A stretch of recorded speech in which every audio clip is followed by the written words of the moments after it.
On a pleasant summer Saturday afternoon, my friend Shane surprised me with an invitation. He and his mother, Marlene, planned to attend a live play at the Civic Theater in the old high school auditorium located a mere 5 blocks from my bachelor apartment. Shane mentioned Marlene wondered if I'd like to join them for the 2 p.m. performance. Excitement surged through me, as spending time with Shane and Marlene always translated into a pleasure. We had become good friends.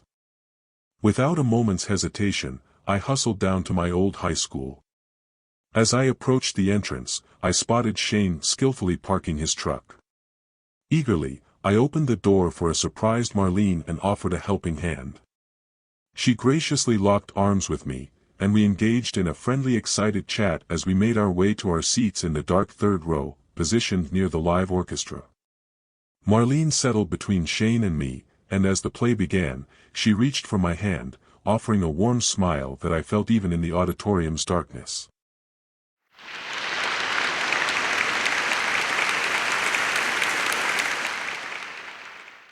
I couldn't help but wonder what Marlene, facing the challenges of legal blindness and hearing issues, would drive from this live performance. Her attempts to adjust her hearing aids during our normal conversations hinted at the hurdles she faced.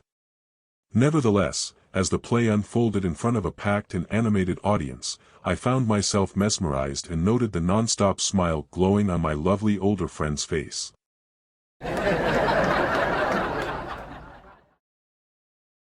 During the intermission, as the lights brightened and people stretched and chatted, I leaned toward Marlene's better-hearing ear. "How you doing?" I asked. She responded by grabbing my hand with both of hers, announcing that everything was wonderful. With a smile, I settled back into my seat as the lights dimmed for the ending scenes. Bravo! The applause erupted as the actors and actresses took their bows, on stage, with Marlene leading the applause. Observing her, I could sense an energy, an enjoyment derived from the songs, smells, and actions she might not see but could vividly imagine. Upon reflection, I considered the possibility that Marlene's lifelong love for reading and her deep knowledge of the old tale being performed, allowed her to piece together the storyline in her own way, despite her visual impairment.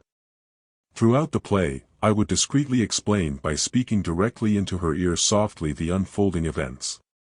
And she would tap my arm, a silent signal she understood. As we guided Marlene toward the front doors after the play, Shane went to find his old hometown pal who had played the king. The smiling actor approached us, warmly greeted Marlene and shared a hug.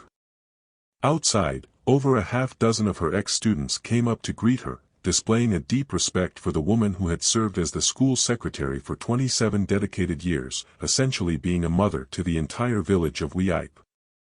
I basked in the afterglow of this well-done play and Marlene's contagious enjoyment.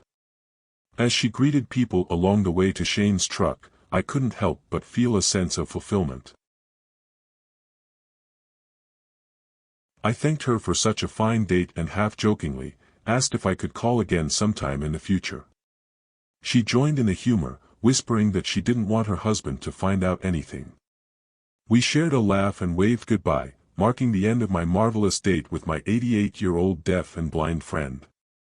It was an experience etched into my memory, a testament to the enduring power of friendship and shared moments.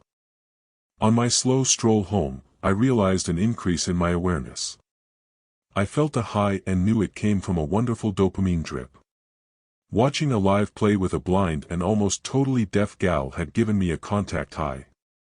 I noticed the breeze swaying the upper branches and vivid green leaves of the neighborhood's collection of massive, thriving deciduous gardens. I dialed into the various tunes being sung by the songbirds, which normally I would have filtered out.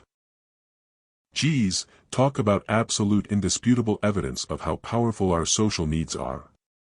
A live group of cheering, clapping, happy-feeling fellow humans crowded together, all living the fantasy of amazing pretending, is one of the most powerful and delicious experiences of being alive.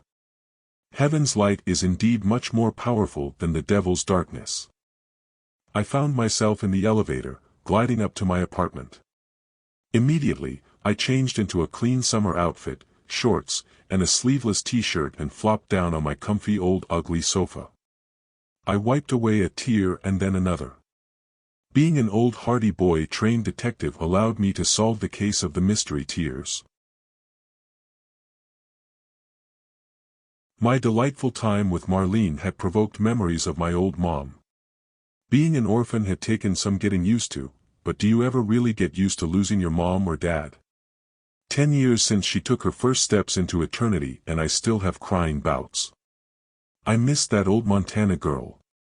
Time with Marlene gave me pleasant recalls of hanging out with my own mother. Turned out that this ended up being the last time Marlene and I spent any time together. Pretty decent ending scene, I suppose. I hope she enjoyed our last date. I sure did.